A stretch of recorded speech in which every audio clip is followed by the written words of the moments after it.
혹시 여러분의 삶이 이 그림 속의 남자와 같다고 느껴지시지는 않으십니까?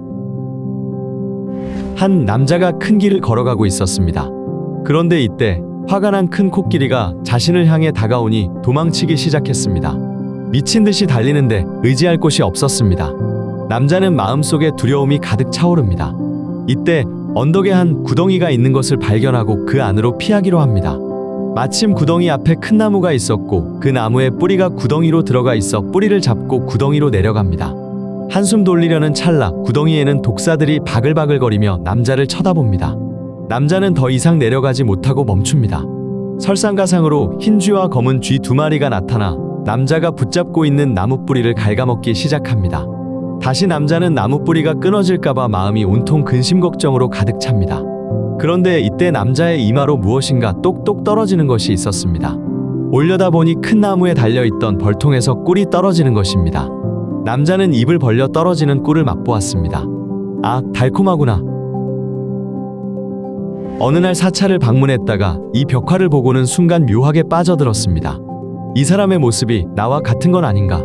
그리고는 그림을 찾아보니 불교경전인 불설비유경과 빈두설경에 나오는 내용이었습니다. 궁금해졌습니다.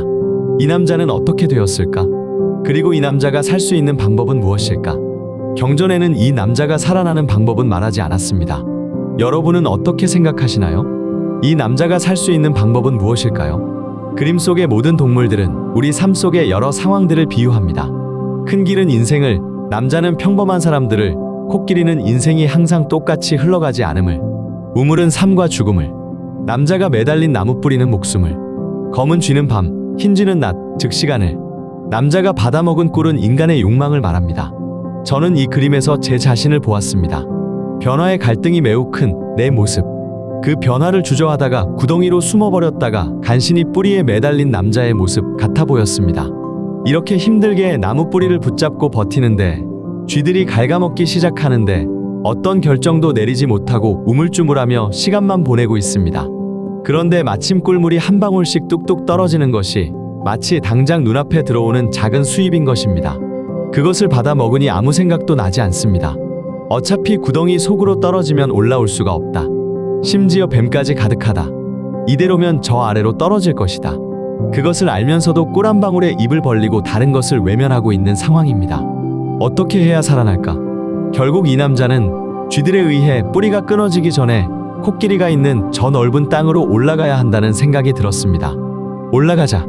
차라리 저 사나운 코끼리와 한번 붙어보자. 막상 올라가니 코끼리가 생각보다 한번 해볼만 할지도 모른다. 아니면 어디로 사라져 버렸을지도 모를 일이지 않는가. 그럼에도 용기가 선뜻 나지 않습니다. 용기를 낸다는 것은 힘든 일이구나. 하지만 지금과 다른 변화가 필요해. 새로운 도전을 하고 경험을 해야 한다고 생각하지만 우리는 저 코끼리와 마주하지 못하는 이유가 무엇일까요? 이 나무 뿌리를 다시 타고 올라가지 못하는 이유는 무엇일까요? 떨어지는 꿀방울을 뒤로 하고 올라가서 직접 꿀통을 따는 것이 더 좋은데도 말입니다. 그냥 해봐야 합니다.